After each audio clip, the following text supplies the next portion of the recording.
The third class in our course directly touched the contemporary age, which it means the last 30 years of the debate in terms of culture and, in detail, architecture. For this reason, it is a necessary assertion that the historical perspective is not so mature. If it is more easy somehow point out the quality, the characters, the weakness, and also the strong point of the modernism and the deconstruction, because they are relatively far from us, the discussion about the contemporary age is a little bit more difficult for the simple fact that a lot of elements, a lot of points are still under developing.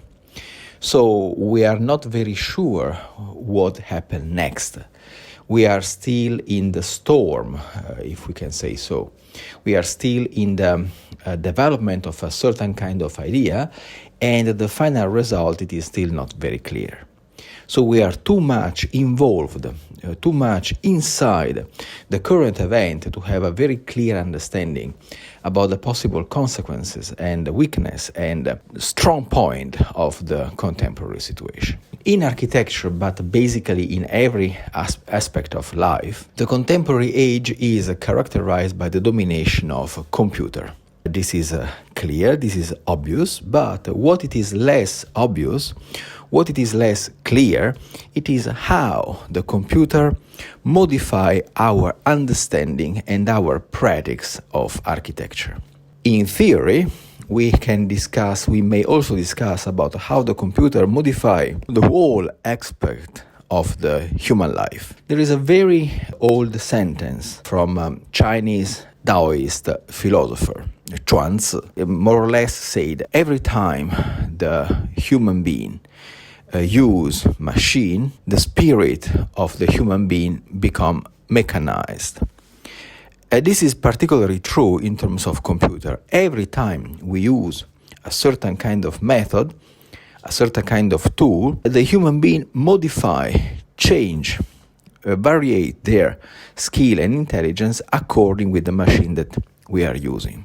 It is very clear in the contemporary debate that the way that you process a certain kind of action, the result will be completely different. Not only because of the inner quality, inner characteristics of the tool, a computer or a brush or a pencil, but because of the possibility inherent inside the tool are completely different. I give you a very simple example. If you, architect, intend to generate one project of architecture using models, papers, wood, sculpture, whenever is it, or if you are using pen or brush or computer or whenever, the final result will be definitely different, and the architect is the same. So it is not something which it depends of your own intelligence or skill, but it depends on the tool. And this is a very big issue to discuss. With the introduction of the computer in the common practice of architecture, but in general, in the common practice of life, the habit and in some aspect also the nature of the human being radically change. If it change for the better or for the worst, this is it depends of the point of view, it depends of the interpretation. But definitely now we process architecture in a completely different way from the past. Not only. The final result, the output of the architecture, it depends also from the software. And this is a very important point. If you use software, which now is commonly diffused, like SketchUp or 3D Max or Rhino or Photoshop or AutoCAD, or maybe like Frank Gehry, you are using physical model at first, and after you scan and then process by computer, the final result will be completely different. If you use parametric or even artificial intelligence, which is the later discussion of this class, then the result will be even different. And in the extreme experiment of the contemporary age, which is the data-driven design or artificial intelligence, we arrive to the extreme that the human being, the architect, become simply useless, because the computer can be faster and better than any human being. This one in every point of view, but we will discuss later in this class on this controversial and difficult point. Come back to a very simple example. You have the task to generate a design, for example, a private house or a big shopping mall, and even something more complex, something like hospital or airport. And then your professor give you the task to design everything using a brush, only brush. The final result will be strongly determined by the brush. You can do a lot of very interesting things with the brush, but you have also limitation. On the opposite, if your professor or your client asks you to develop the design with a very sophisticated computer, then the result will be completely different from the previous experiment. And then, which software are you going to use? Are you going to use SketchUp? Well, SketchUp have a very strong limitation. And then, some action are not possible at all. In the recent days, in the recent years, there are a lot of plugins in SketchUp which make this software better than before. But if you approach the project with a completely different software, something like a Rhino, the possibilities are much better. But again, there is always advantages and disadvantages. So it is clear that the software or the tool in general that you're going to use will give a very strong limitation or possibility to the final project that you're going to create. This is a fundamental point. At the very beginning, when the computer was introduced into the daily life, those machine was very expensive. It was a big investment. And what it make even more expensive was the software. The machine itself, it did cost a lot. The software, even worse. For this reason, only professional can use it. And the student at the very beginning cannot. And this one, it was a very interesting point, because after a few years, the computer become very popular, and softwares become also tutorial, and there are some free version for students, or even some students crack the software in order to use. Everyone knows, even the big multinational corporation knows it and use it. A very interesting issue is this. It's clear that the computer modify the process of design. I remember very clear that when the AutoCAD was introduced in the common practice, at the very beginning, all the student and architect use AutoCAD exactly like pen and ink, which it means in a two-dimensional way. So maybe use only 1% of the possibility of the CAD. They simply transfer their common practice of on the paper on computer. So the process was almost similar. But then something happened. The people start to use the computer and the software in a three-dimensional way. And then the universe, it is a new universe, it is open. Because for the first time, even the unskilled student or architect were able to create the architecture in three-dimensional.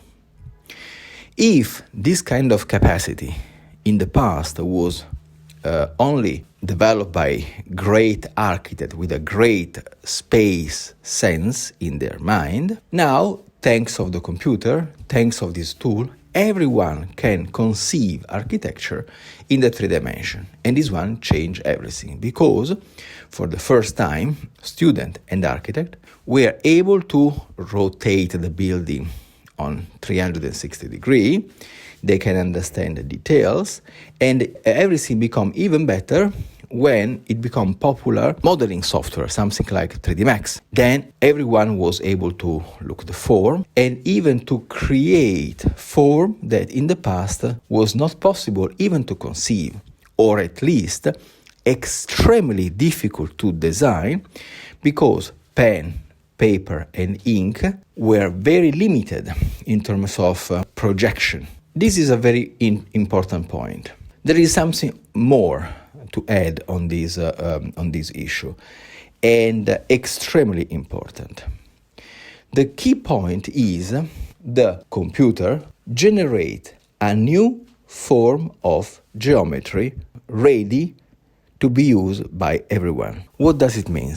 It means something very interesting. We all know nowadays that computer graphics, Rhino, SketchUp, 3D Max, and many other software have many interesting tools, something like NURBS, curves, or Boolean geometry. Somehow there are a lot of functions which can take a simple form, for example a plane, and then stretch, deform, curve, warp, and thousand different possibilities. There are plugins to develop soap bubble. There are plugins to add noise in the surface. Basically, we can do everything, include dynamic. For example, the great American architect Greg Lynn, he include, since the beginning of his research, dynamic into architecture. So it is clear that all this kind of idea, which was still present in the previous generation of architects, but still not mature, limited by the tool, now, thanks of the power of the computer, become quite common. And this one has a very strong consequence. The imagination of the architects become much wider. My PhD, I'm sorry to mention one of my personal case, but it is something that I know very well.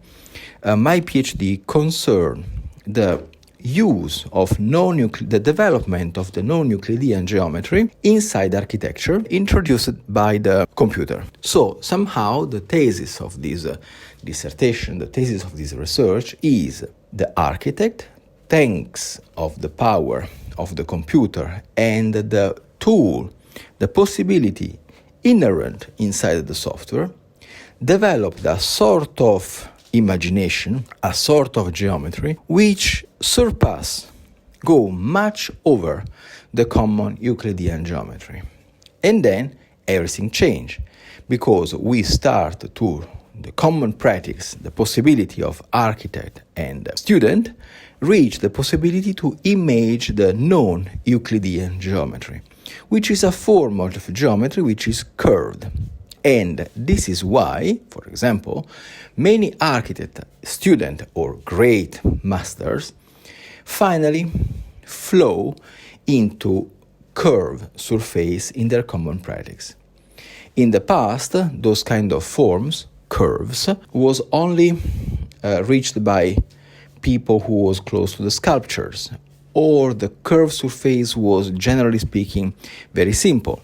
Even Frank Lloyd Wright worked with the curved surface, but they are still circular or elliptical. Many architects, something like Bruce Goff, work with organic form. There are a lot of great masters of the organic architecture, something like Kendrick Banks Kellogg, or husband and wife Pietila, Reima and Raimi Pietila. They work with organic form. But those organic form was extremely difficult to visualize on drawings, and it was extremely difficult to realize.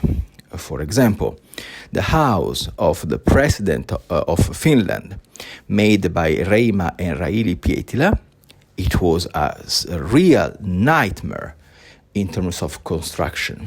The architects describe the process of construction of this building, and it was really challenging. But now, with the use of the computer, everything becomes much more easy in terms of conception and much more easy in terms of realization. There is no comparison between before and after. After the introduction of the computer, everything changed in terms of flexibility of mind. It is the mind itself of the architect which open with the new possibilities. And this changed everything. This changed completely the idea of architecture. Since the beginning, because on the contrary of the past, the architecture can be conceived in a very complex way and even ultimate way, the final stage, from the very beginning of the production. This is completely different from the past. Completely different because there are no more Platonic solid. There are no more Euclidean geometry, flat surface, or simple curves. No more. We are in front of a universe, basically endless new possibility of creation of architecture. So it's very easy to understand why finally great architects like Zaha Hadid or great architects like Frank Gehry, but even in the common practice and even in our faculty of architecture, it's very easy to understand why great architect and student could reach such kind of sophisticated forms, complex space. The computer, it is not a simple tool. It is no more a neutral tool to develop idea, but the tool contains so many possibilities, and the brain of the human being very able to catch possibility, very flexible, able to learn, immediately modify his structure and use in the best way the tool of the computer. So the computer and the software is no more a simple neutral tool, but it is the spark, it is the initial point where a new form, new process, new method, a new universe of possibility begin. So it is a new process of architecture. And this is why in this course we separate the modernism to the structuralism and the postmodernist deconstruction. And then in the third class, another trend, the cyber architecture. For the simple fact that these three main trends are completely different from each other. And I repeat once again, this course concerns the idea, the history of the idea, and not a simple catalog of examples. The examples that we illustrate in this course are simply a support of the idea that we intend to illustrate. The possibility opened by the computer in terms of design was not limited to the conception of the architecture. It was not limited to the design, but of course also to the realization, the construction.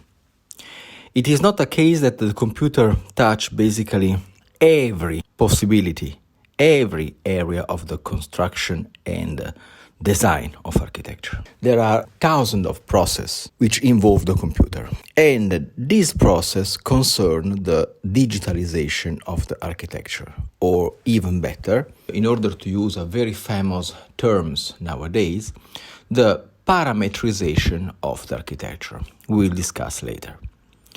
Somehow in architecture, everything become number, everything become parameters. Everything can be digitalized, so this one means that the architecture is no more made by material or light or experience or physical in the initial step, but everything is related on parameters, numbers, abstraction. This is also a possibility, but also a limitation for the architecture. One very sensitive issue that it is possible to notice is that there are a lot of so-called architects who build nothing only realize virtual architecture and they act as a master of architecture. That is really negative, because architecture is the one which is realized, physically realized, experienced by people. This is the great lesson of Bruno Zevi, for example. There is no architecture without living space. That is the key point in the discussion, in the philosophy of Bruno Zevi. But in terms of computer and architecture, there is something more to discuss, something bigger. It is true what Bruno Zevi said, that the architecture is the one realized, the physical architecture, the architecture of the space, the architecture where the people can enter inside and experience physically and visually. But because of the nature of the computer, because of the new possibility generated by this form of technology, there is a new kind of experience, which is the virtual space.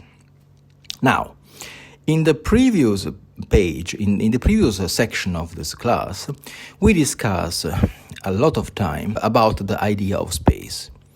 The definition of space is quite complicated. From my personal point of view, it's very good definition of space in mathematics. We are not going to discuss deeply the definition of the space in this class, but the space is the one somehow that the people experience with the senses.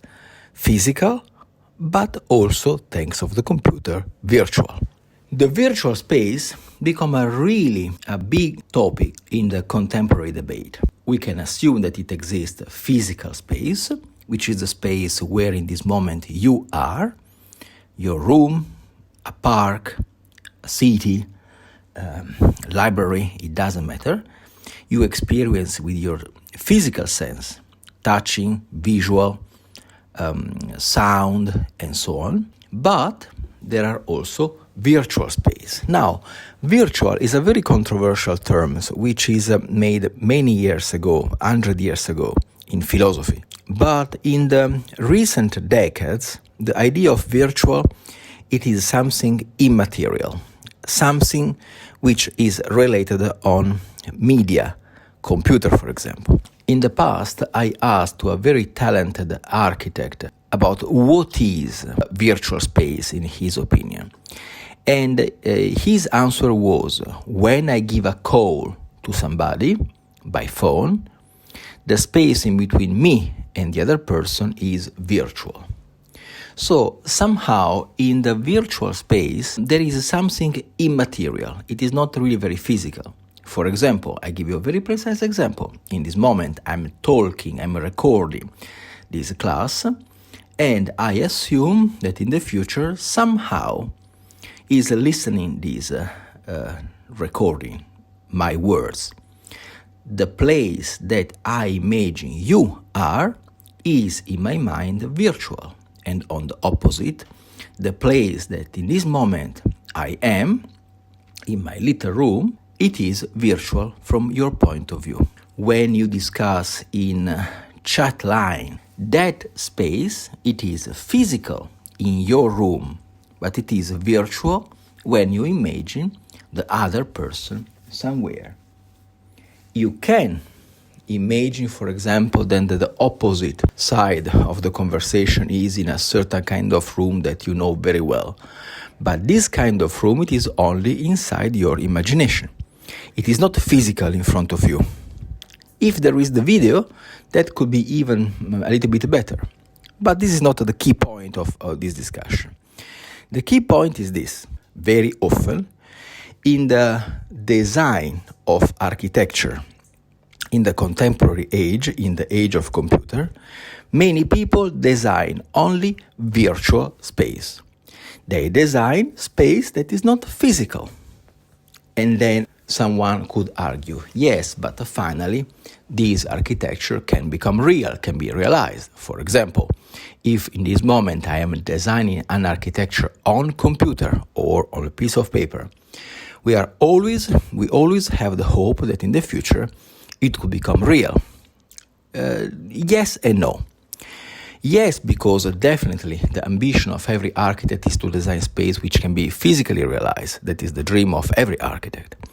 But it is also true that there are sketches by pen, watercolor, or computer that they are intentionally created to don't be realized.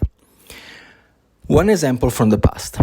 There are architecture, something like the architecture of Ledoux, that they are created intentionally to don't be realized, but they were prototype, they are universal idea.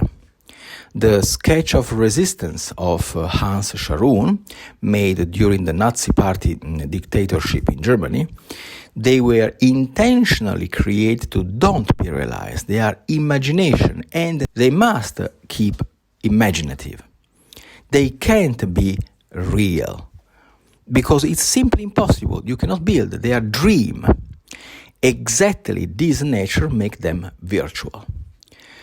But there is also other cases more close to us.